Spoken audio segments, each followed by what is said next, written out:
विद्या plus के इस platform से सभी हिंदी श्रोताओं का स्वागत। आज मैं शब्द ज्ञान के अंतर्गत अभिधा लक्षणा व्यंजना की जो चर्चा की थी उसके कुछ उदाहरण प्रस्तुत करना चाहूँगा। हमने पहले आपको बताया था कि हमारे बोलचाल में, व्यवहार में अभिधा शब्द शक्ति, लक्षणा शब्द शक्ति और व्यंजना शब्द शक्ति का प्रयोग होता है। और आप देखेंगे कि अभिधा लक्षणा व्यंजना का प्रयोग हम लोग खूब प्रयोग करते हैं। हमारे गीत, संगीत, गाने, मैंने भी बताया था कि हमारा जो विज्ञान है, विज्ञान की जो पुस्तकें हैं, भूगोल की जो पुस्तकें हैं या फिर जो अन्य तथ्यात्मक पुस्तकें हैं, उन सब में अभिधा शब्द शक्ति का प्रयोग होता है। और हमारे जितने भी साहित्य हैं उसमें लक्षण और व्यंजना शब्द शक्ति का प्रयोग होता है। खास करके मुहावरे और लोकोक्तियाँ हमारे पाठ्यक्रम का हिस्सा हैं।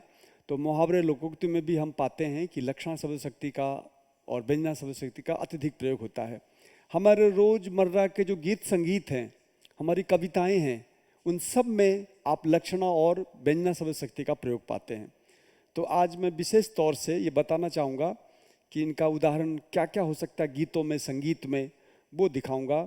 और लक्षण और व्यंजना आपके एकदम हस्ता मलकवत हो जाएगा, एकदम आपके नियंत्रण में आ जाएगा, ऐसा हमारा प्रयास है। तो अभिधा लक्षण व्यंजना के विषय में एक बार फिर से मैं आपको ये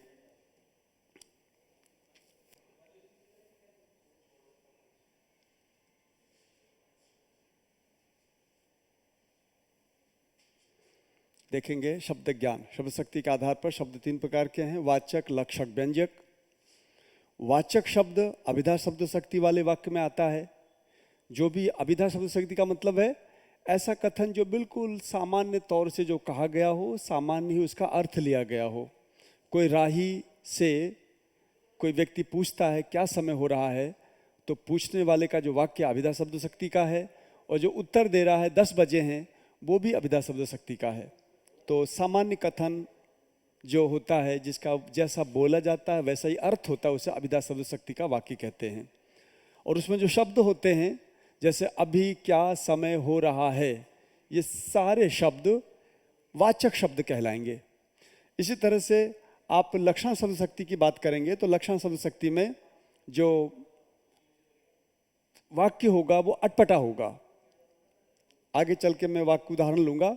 तो लक्षण शब्द शक्ति में आने वाले जो शब्द होते हैं वो लक्षक शब्द कहलाते हैं। जैसे उस वृद्धा ने अपना पेट काट के उस बच्चे को पढ़ाया, उस वृद्धा ने अपना पेट काट के उस बच्चे को पढ़ाया। तो वृद्धा ने बच्चे को पेट काट के पढ़ाया जो वाक्य है, पेट काट के पढ़ाया जो वाक्य अपने अपने अटपटा है। अटपटा इसलिए है क्योंकि वृद्धा पेट काट के वास्तव में उसको नहीं पढ़ा रही है।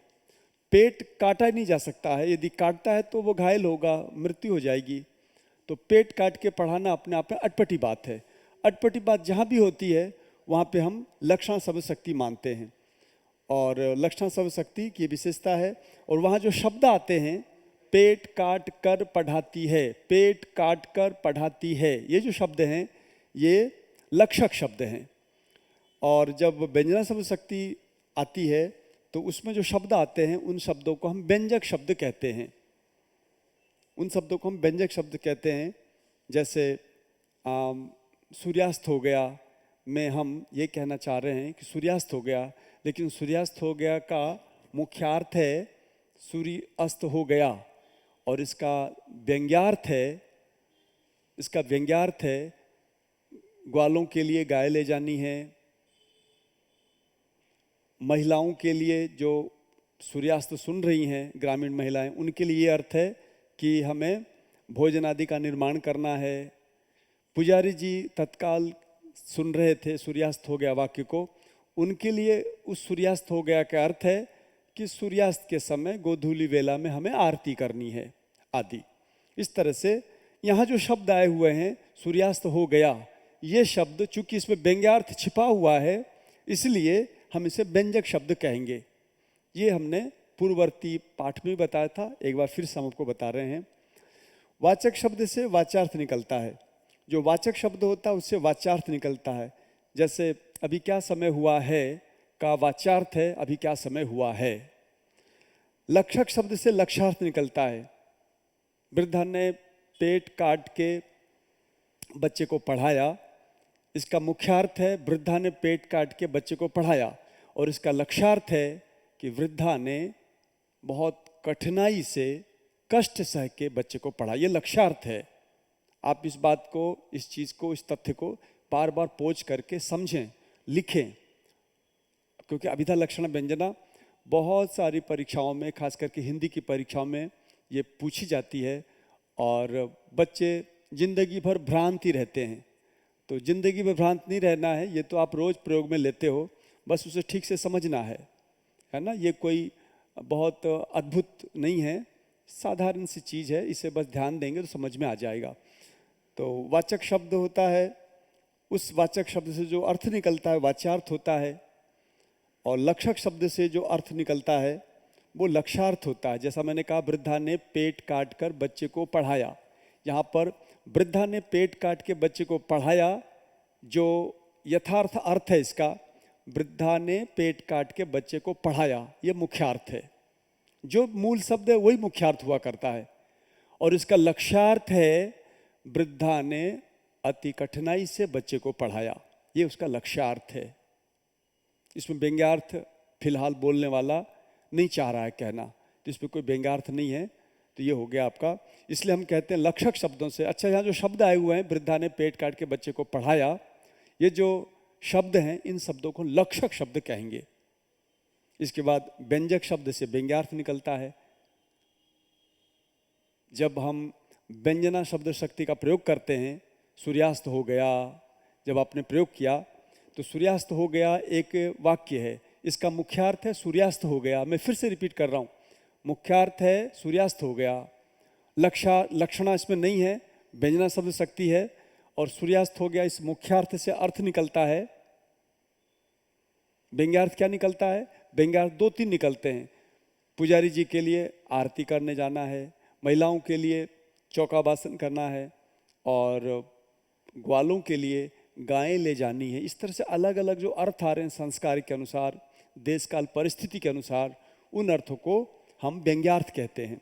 तो व्यंजक शब्द से व्यंग्यार्थ निकलता है। सूर्यास्त हो गया, सूर्यास्त 1, हो गया 3, इन 3 शब्दों से, ये जो 3 शब्द हैं व्यंजक शब्द हैं। इससे जो व्यंग्यार्थ निकल रहा है वो 3-3 निकले, जो बताया, पुजारी जी के हिसाब से, महिलाओं के हिसाब से और ग्वालों के हिसाब से। इस तरह से हम पाते हैं कि वाचक शब्द से वाच्यार्थ निकलता है, लक्षक शब्द से लक्ष्यार्थ निकलता है, व्यंजक शब्द से व्यंग्यार्थ निकलता है। बच्चे कई बार खुद ही प्रश्न बनाते हैं, ऐसा आ गया तो क्या होगा, वैसा आ गया तो क्या हो गया। तो आप खुद उलझते हो, खुद प्रश्न बनाते हो न्यूनता के साथ, कमियों के साथ, फिर उसमें उलझते हो। आप प्रश्न पे मत जाइए, अभी परीक्षक क्या पूछेगा उसकी परवाह मत कीजिए, अभी पेड़ को बड़ा होने दीजिए। आपने पेड़ लगाया नहीं, फल की आकांक्षा करने लग जाते हो, ऐसा पूछा वैसा पूछा, कुछ नहीं पूछेगा। ये पूरा हजारों साल से स्थापित सिद्धांत है अभिधा लक्षण व्यंजना का। आप ठीक से समझने का प्रयास कीजिए, और समझने के बाद फिर आप प्रश्न उठाएंगे तो सारा प्रश्न आराम से हो रहा होगा। मुझे लगता है यदि रीट में परीक्षक यदि चाहे तो ऐसे प्रश्न पूछ के आपको अटका सकता है, आराम से अटका सकता है, क्योंकि आपके अभिधा लक्षण व्यंजना तो है ही नहीं बोलोगे सिलेबस में। लेकिन सच्चाई ये है कि जब शब्द ज्ञान की बात आती है, जब आप हिंदी पढ़ रहे हो, तो निश्चित रूप से आपको अभिधा लक्षण व्यंजना का सामान्य सा ज्ञान होना चाहिए। मैं मुश्किल से 1 घंटे में, आधे घंटे में आपको अभिधा लक्षण व्यंजना जिंदगी भर के लिए समझा देना चाहता हूँ। इसलिए अब ये बात अलग है कि आप पिछले 20 साल से नहीं समझ पाए। आप यदि कोई टीचर यदि 20 साल से नहीं समझा हुआ है तो वो उसकी समस्या है। अभिधा लक्षण व्यंजना इतना क्लिष्ट नहीं है, या उन्होंने गलत समझा है। यहाँ तो ऐसे बच्चे आते हैं, इवन कॉलेज स्तर के भी जो बच्चे हैं, उनको मूल ही नहीं पता कि होता क्या है। ये सारा घसर फसर कर रखा है इन लोगों ने, और उस घसर फसर की वजह से सारा उलझाव है। मुझे लगता है 6ठी का बच्चा बेहतर अभिधा लक्षण व्यंजना समझ सकता है, पर BA पास, MA पास और टीचर्स को अभिधा लक्षण व्यंजन समझना थोड़ा कठिन रहता है। आप विश्वास मानिए, जो उलझन है वो आपकी है, हमारी है। अभिधा लक्षण व्यंजना उलझन पूर्ण नहीं है, ये ध्यान रखिए आप। तो इसको बार बार अब मनन करेंगे तो समझ में आ जाएगी चीज़। अब मैं फिर से आगे बढ़ता हूँ। वाच्यार्थ से व्यंग्यार्थ निकलता है, एक नई बात है। देखिए, कई बार ऐसा होता है, कुछ बात ऐसी होती है सामान्य अर्थ होता है, उससे व्यंग्यार्थ निकलता है। ये स्पष्ट है, वाच्यार्थ से व्यंग्यार्थ। जैसे वाच्यार्थ क्या था हमारा, सूर्यास्त हो गया, ये वाच्यार्थ है। इसका वाच्यार्थ भी यही है, सूर्यास्त हो गया। और व्यंग्यार्थ क्या है, व्यंग्यार्थ है गायों को लेके जाना है। व्यंग्यार्थ है महिलाओं के लिए, ग्रामीण महिलाओं के लिए जो इस वाक्य को सुन रही हैं गांव में, उनके लिए अर्थ है चौकाबासन करना है। पुजारी जी के लिए अर्थ है आरती करनी है। तो ये व्यंग्यार्थ निकला। लक्ष्यार्थ से व्यंग्यार्थ निकलता है। कई बार ऐसा भी होता है लक्ष्यार्थ से भी व्यंग्यार्थ निकलता है। अब जैसे किसी ने किसी से कहा पेट में चूहे कूद रहे हैं, तो पेट में चूहे कूद रहे हैं जो कहा, इसका मुख्यार्थ है पेट में चूहे कूद रहे हैं। फिर से, क्योंकि बच्चे जो है लक्ष्यार्थ को मुख्यार्थ समझ जाते हैं, ऐसा नहीं, ध्यान रखिए। पेट में चूहे कूद रहे हैं का मुख्यार्थ है पेट में चूहे कूद रहे हैं। इसका लक्ष्यार्थ है भूख लगी है। और लक्ष्यार्थ से व्यंग्यार्थ निकलता है, भाई मुझे भूख लग रही है, मैं किसी से कह रहा हूँ कि यार पेट में चूहे कूद रहे हैं, तो मैं क्या सूचना थोड़ी दे रहा हूँ, मैं तो कहना चाह रहा हूँ उसको, भाई पेट में चूहे कूद रहे हैं इसलिए मुझे भूख लगी है, इसलिए मुझे भोजन दो। तो भोजन दो लिखा हुआ नहीं है, भोजन दो जो है वो व्यंग्यार्थ है। मैं फिर से रिपीट कर रहा हूँ, देखिए, पेट में चूहे कूद रहे हैं, इसका मुख्यार्थ है पेट में चूहे कूद रहे हैं। पेट में चूहे कूद रहे हैं का व्यंग्यार्थ है, पेट में चूहे कूद रहे का लक्ष्यार्थ है मुझे भूख लगी है। और लक्ष्यार्थ से निकलने वाला व्यंग्यार्थ है मुझे खाना दो। मैं 4 उंगलियां कर रहा हूं, ध्यान दीजिए। पेट में चूहे कूद रहे हैं, ये मूल वाक्य है। इसका मुख्यार्थ है पेट में चूहे कूद रहे हैं। इस मुख्यार्थ के बाद इसका लक्ष्यार्थ है मुझे भूख लगी है। लक्ष्यार्थ से व्यंग्यार्थ है खाना दो। समाज में, व्यवहार में हम सीधे कोई बात नहीं कह के लक्षण और व्यंजना से इसका प्रयोग करते हैं। और जिनकी साहित्यिक रुचि परिष्कृत होती है, वो अभिधा के स्थान पर लक्षण और व्यंजना का प्रयोग करते हैं। आपका कोई अपकार कर दे, आपका कोई नुकसान कर दे, तो आप ऐसे बोलेंगे, और वो व्यक्ति जिसने नुकसान किया है, क्षति की है आपकी, वो यदि व्यक्ति आपका अपना है, भाई बंद है, तो आप ये नहीं कहेंगे कि फलना ने मेरा सत्यानाश किया, फलना ने मेरा नुकसान किया। आप ठीक से बोल के भी अपनी बात कह सकते हैं। वो ठीक से बोलना क्या है, लक्षण व्यंजना में बोलना। कैसे बोलेंगे, आप बोलेंगे आपने मेरा बहुत उपकार किया, आपने मेरा बहुत उपकार किया। दुखी हो आप, हंस नहीं रहे हो, मुस्कुरा नहीं रहे हो, भाई आपका उपकार हुआ तो हंसना हो, आपने बहुत अच्छा उपकार किया, ऐसा बोलना था।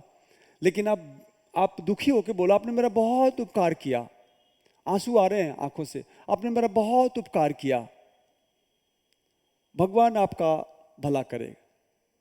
तो भगवान, ये जो बोला आपने मेरा बहुत उपकार किया आंखों में आंसू भर के, ये इसका मुख्यार्थ है आपने मेरा बहुत उपकार किया।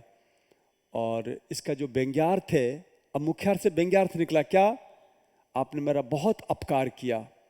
भगवान आपका भला करे, भगवान आपका नुकसान करेगा, भगवान आपकी क्षति करेगा, भगवान आपको दंड देगा, ये इसका व्यंग्यार्थ निकलता है। तो हम लोग आए दिन लक्षण और वंदना का प्रयोग करते हैं। आपको इसी बात से सावचेत करने के लिए ये पाठ, क्योंकि बहुत सारे बच्चे इस चीज़ की मांग कर रहे थे कि सर अभिधा लक्षण व्यंजना को एक बार फिर से समझाइए। और यह है कुछ नहीं, बहुत साधारण है। चूँकि हम इसका रोज़ प्रयोग करते हैं जीवन में, इसलिए इसका समझाना बहुत ही सरल था, तो मैंने सोचा इसको समझा दूं। और मैंने तो इस बार ये किया है कि गीत के माध्यम से भी आपको समझाना चाह रहा हूँ। 1-2 जो गीत सुनाऊंगा आपको मैं, उसमें आप देखेंगे कैसे लक्षणा व्यंजना बन रहा है, कैसे मुख्यार्थ से व्यंग्यार्थ आ रहा है, वो भी आप सुनेंगे।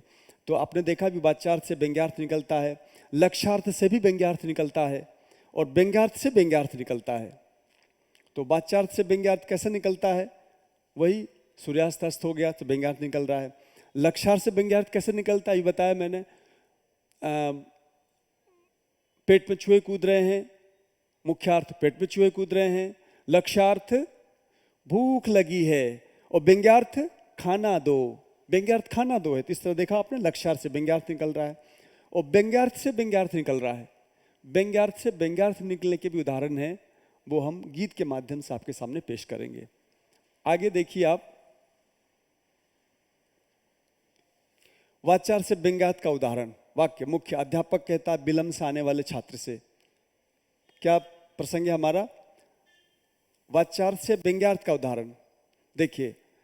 विलंब से आने वाले छात्र से अध्यापक कह रहा है, ए क्या समय हो रहा है, क्या समय हो रहा है, ऐसा अध्यापक ने कहा।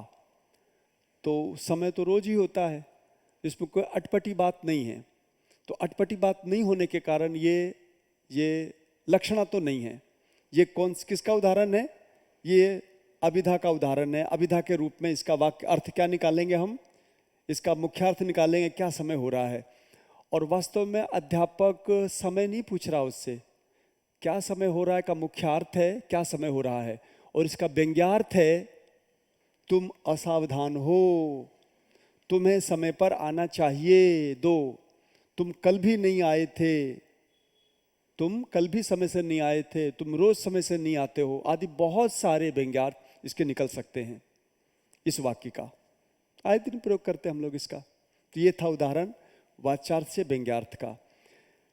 अब आप देखेंगे, गीत है, ना कजरे का हार ना कोई किया श्रृंगार, फिर भी कितनी सुंदर हो। ये 90 का दशक का गाना है। तो इस गाने में देखेंगे, ना कजरे की हार का हार ना कोई किया श्रृंगार।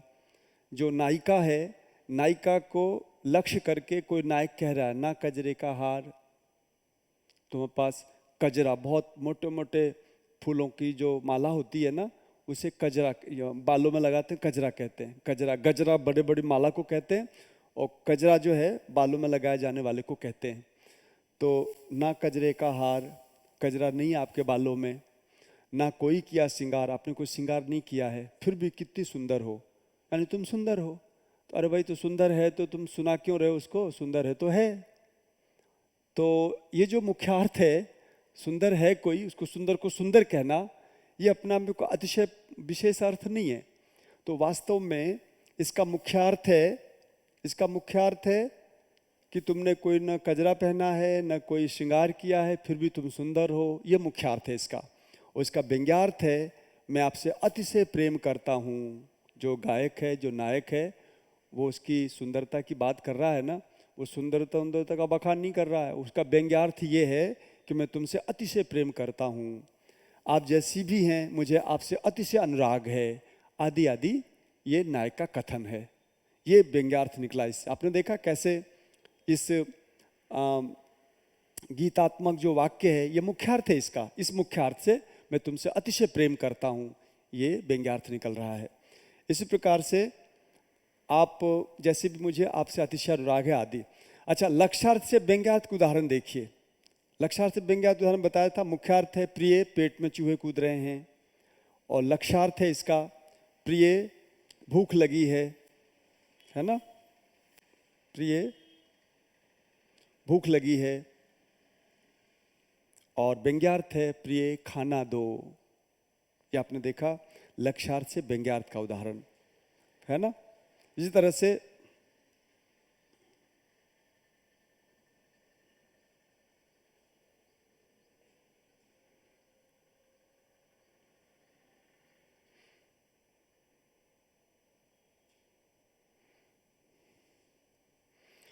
इसे देखें आप, गीत, एक गीत है, धूप खिल गई रात में। तो धूप खिल गई रात में जो है ना, ये इसका मुख्यार्थ है, रात में धूप खिली। रात में कहीं धूप खिलते हैं क्या? रात में धूप नहीं खिलते। तो धूप खिल गई रात में, तो रात में धूप नहीं खिलती है, रात में धूप खिलाया जा रहा है। तो आप बताइए कौन सी शब्द शक्ति है इसमें? इसमें लक्षणा शब्द शक्ति है। बिल्कुल सही सोचा आपने, लक्षणा शब्द शक्ति है। और तो लक्षणा शब्द शक्ति, नायक जो है नायिका से कह रहा है, हाय हाय रात में धूप खिल गई, तुम्हारा जो स्मित वदन है, तुम्हारी जो मुस्कुराहट है, उससे रात में धूप खिल गई। और पता नहीं क्या क्या हो गया, ये सब हो नहीं रहा है, फिर भी हो रहा कहा जा रहा है। तो इसमें क्या है, आपका स्मित युक्त सौंदर्य अतिशय आकर्षक है, ये इसका व्यंग्यार्थ है। इसका व्यंग्यार्थ क्या है, आपका जो जो स्मित है, आपकी जो मुस्कुराहट है, उस मुस्कुराहट से युक्त जो आपका सौंदर्य है वो अतिशय सुंदर है, बहुत ही आकर्षक है, ये इसका व्यंग्यार्थ हुआ। और व्यंग्यार्थ से व्यंग्यार्थ क्या है, भाई किसी की सुंदरता है तो है, मुस्कुराहट सुंदर है तो है, तुम्हें क्या लेना देना उस सुंदरता से, है लेना देना बहुत है उसे। उसका जो व्यंग्यार्थ है वो ये है, मैं आपसे आपके प्रति अत्यधिक अनुरागवान हूँ, मैं आपसे बहुत प्रेम करता हूँ। और एक और व्यंग्यार्थ है कि आप मुझे अपना लो, आप प्रसन्न हो जाओ, आप मेरी बाहों में आ जाओ, इत्यादि बहुत सारे व्यंग्यार्थ इसके निकलते हैं। तो मैं इस वक्तव्य को इस गीत के माध्यम से आपको सुना देता हूँ। इन सब का एक बार फिर से आप मनन करें, और मनन करके आप हमें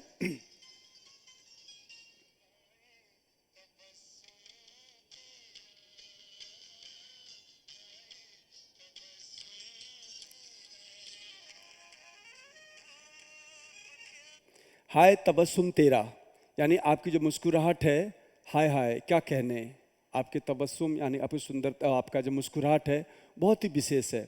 यहाँ भी देखिए, हाय तबस्सुम तेरा, यदि मुस्कुराहट है तो हाय कहने की कहाँ आवश्यकता है, मुस्कुराहट है तो है, अच्छी बात है, हाय क्यों कह रहे हो आप। तो हाय ये इंगित कर रहा है कि प्रिय, ये जो तुम्हारी मुस्कुराहट है उसे मैं अतिशय महत्वपूर्ण मानता हूँ, तुम बहुत सुंदर लगती हो, इत्यादि। इन बातों को देखें।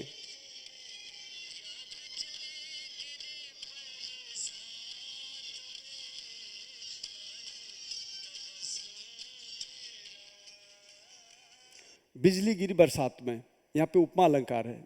आपकी मुस्कुराहट ऐसी है जैसे कि बिजली, मुस्कुराहट ऐसी है आपकी कि जैसे बिजली गिर रही हो। अरे भाई, मुस्कुराहट से कहीं बिजलियां गिरती हैं क्या। ये लक्षणा शब्द शक्ति हुई, और लक्षणा शब्द से छिपा हुआ अर्थ ये है कि आप अतिशय सुंदर हैं, आप बहुत ही आकर्षक व्यक्तित्व की हैं। और व्यंग्यार्थ है, मैं आपसे स्नेह करता हूँ।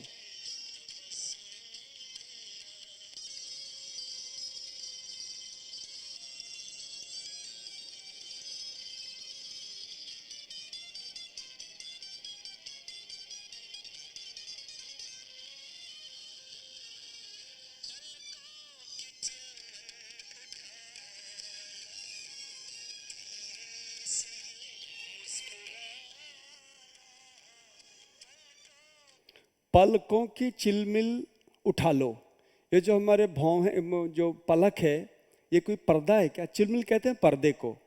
तो ये नायक कह रहा है पलकों की चिलमिल हटा लो। अरे भाई, ये पर्दा थोड़ी ना है, इसको रोज। तो जिस तरह से पर्दा हटने के बाद सौंदर्य दिखाई देता है, तो पर्दे को यहाँ पे चिलमिल जो पर्दा शब्द है वो है नहीं हमारी पलकें, लेकिन नायिका के पलक को पर्दा कहा जा रहा है। ये सब क्या है, पेट कटता नहीं है, पेट काटने की बात की जा रही है। पेट में चूहे कूदते नहीं है, पेट में चूहे कूदने की बात की जाती है। जब जब ऐसी अटपटी बात होती है, तब तब लक्षण शब्द शक्ति होती है।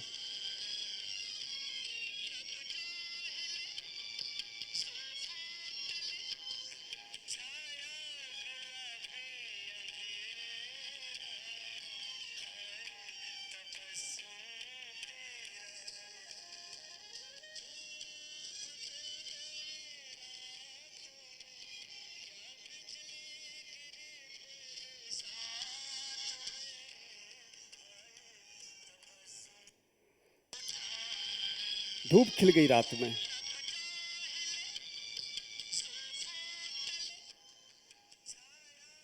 इस तरह से आप देखोगे, हमारे तमाम गीत, संगीत, कविताएं, साहित्य इस तरह के लक्षणा से, व्यंजना से भरे पड़े हैं, और हम रोज व्यवहार भी करते हैं।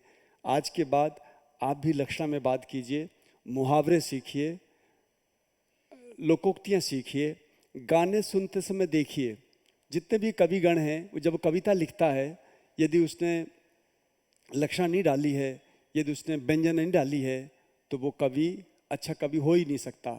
जब आप लक्षणा व्यंजना में बात करते हैं, तब कविता का कुछ और ही आनंद आता है, और व्यक्ति का जो हृदय है वो श्रृंगार रस के परिपाक से भर उठता है और उसे आनंद की अनुभूति होती है।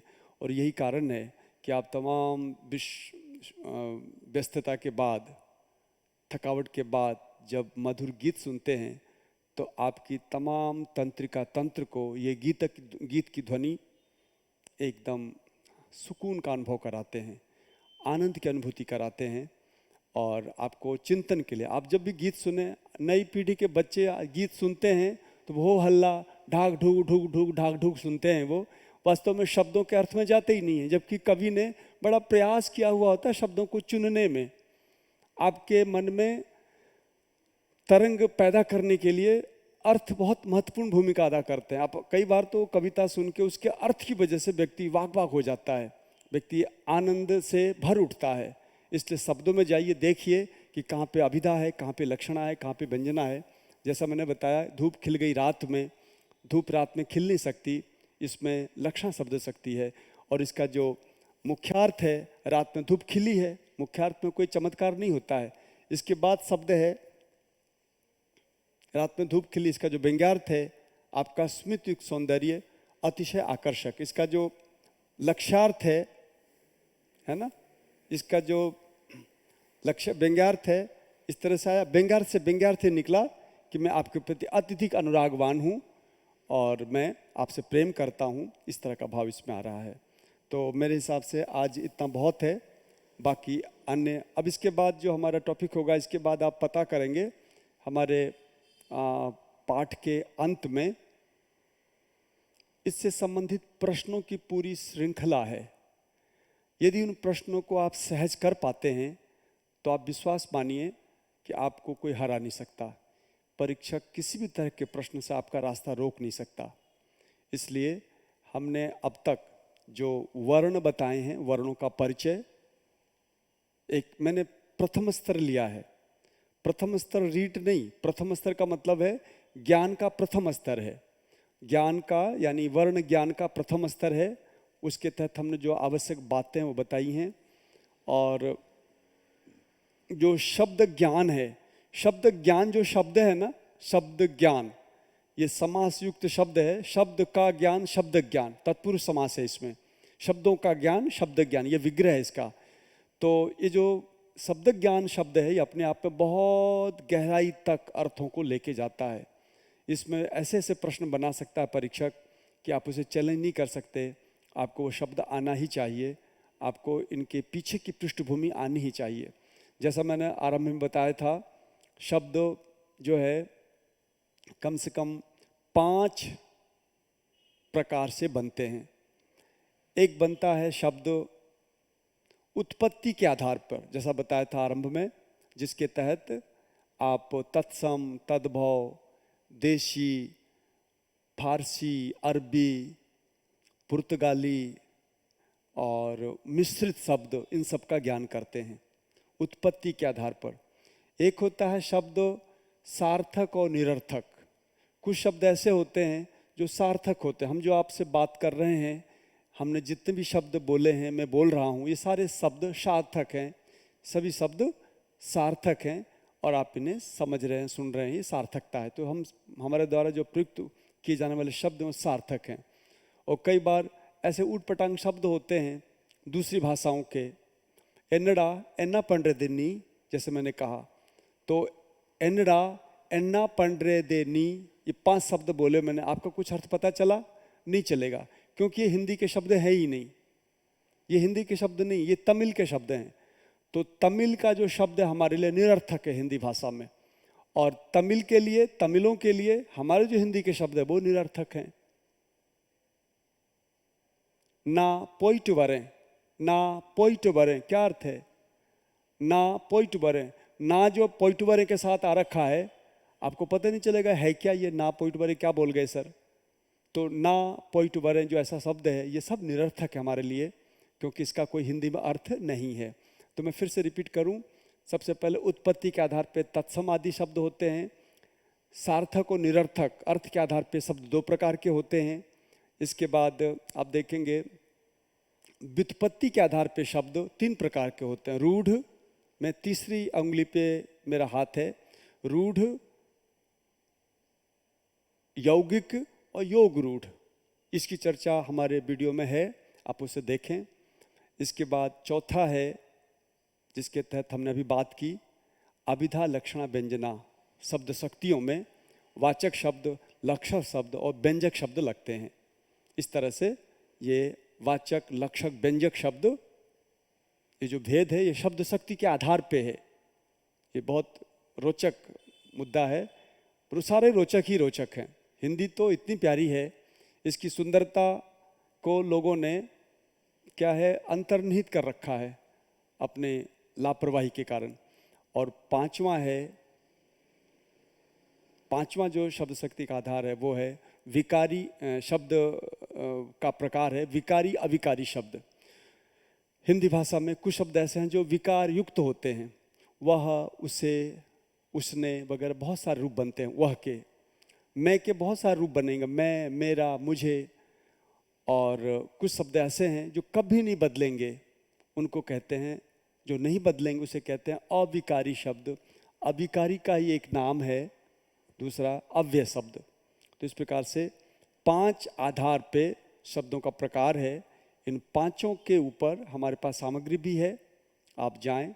आप यदि मांग करेंगे, पूछेंगे, जानना चाहेंगे तो बहुत सा हम पर पूरा भंडार है। हम उतना ही देंगे जितना आप मांग करोगे। सिलेबस के अनुसार जो चीज़ें आपको अपेक्षित हैं वो तो हम देंगे ही देंगे। अतिरिक्त भी मांग करते हैं तो चीज़ों की सप्लाई की जाएगी। और समय की सीमा का भी ध्यान रखना होता है, टू द पॉइंट चलना होता है इसलिए। बाकी तो एक ही टॉपिक को कई दिनों तक चलाया जा सकता है, कई वीडियो बन सकते हैं। बात यह है कि हम जो चीज़ें आपके सामने रख रहे हैं वो चीज़ें सूत्र रूप में रख रहे हैं। उन चीज़ों के जान लेने के बाद आपकी गुत्थियाँ सुलझती जाएंगी। यदि आपने मुख्य बात सीख ली है, आधारभूत बात जान ली है, उसके आधार पे तमाम जो आने वाली जो समस्याएं हैं उसका समाधान होता जाएगा। यदि मूल बात नहीं सीखी है तो पता चला आगे की बहुत सारी जो शीर्षकों में आप जाएंगे तो भ्रांति बनी रहती है। तो इस तरह से हमने आज ये अभिधा लक्षणा व्यंजना तो उत्पत्ति के आधार पे, उस विकृति और अविकृति के आधार पे, और प्राचीनता, ऐतिहासिक आधार पे। एक चीज़ और बता दें, हम इनके नाम अलग अलग हैं, नामों पे ध्यान रखिएगा। जैसे उत्पत्ति के आधार पे जब हम बात करते हैं तो उत्पत्ति के आधार पे जो वर्ण बनते, शब्द बनते हैं, उसका एक और नाम है ऐतिहासिक आधार। तो ऐतिहासिक आधार पे कितने प्रकार के शब्द बनते हैं, यदि प्रश्न आ गया तो क्या उत्तर देंगे? तो वस्तुतः ऐतिहासिक आधार पे ही जो शब्द बनते हैं वही शब्द उत्पत्ति के आधार पे माने जाते हैं। आपके तत्सम शब्द, तद्भव शब्द, मिश्रित शब्द, अरबी और फारसी के शब्द, ये सारे शब्द उत्पत्ति के आधार पे या ऐतिहासिक आधार पे बनते हैं। इसको बार बार पढ़ के समझ के हमें याद करना है। तो मैं अपने वक्तव्य को ही समाप्त करता हूँ और बाकी अलग टॉपिक के साथ अब सिलेबस के अनुसार, अभी तो हमने तद्भव तत्सम शब्दों के बारे में जानकारी दी है, इसके बाद जो भी आपका टॉपिक है उसको लेके मैं उपस्थित होऊंगा। और इस वीडियो के देखने के लिए आपको बहुत बहुत साधुवाद, धन्यवाद।